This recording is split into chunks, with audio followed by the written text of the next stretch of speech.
আপনি সব সময় যদি ইস্তেগফারের সাথে আঠার মতো লেগে থাকতে পারেন, আপনি দোয়া করা মাত্র দোয়া কবুল করে নেবে কে? আল্লাহ। এজন্য সব সময় অবসরে বসে আছেন, বাস স্টেশনে বসে আছেন, সিএনজিতে চড়ে এক জায়গা থেকে আরেক জায়গায় যাচ্ছেন, বিছানায় শুয়ে আছেন, পড়বেন আস্তাগফিরুল্লাহ। কি পড়বেন? প্রাণ খুলে মন থেকে আওয়াজ করে সবাই পড়েন আস্তাগফিরুল্লাহ। আবারও পড়েন আস্তাগফিরুল্লাহ।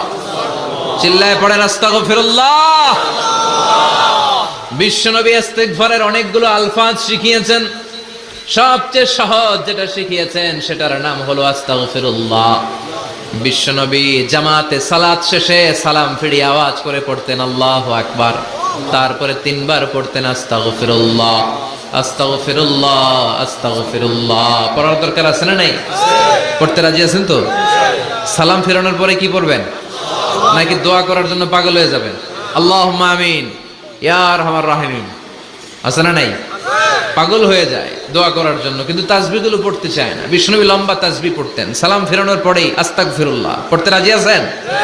আবার বিষ্ণুনবী বললেন, যে ব্যক্তি পড়বে আস্তাগফিরুল্লাহ আল্লাযী লা ইলাহা ইল্লা হুয়াল হাইয়ুল কাইয়্যুম ওয়া আতুবু ইলাইহি, যুদ্ধের ময়দান থেকে যদি কেউ পালিয়ে যায় তার কোনো মাফ নাই।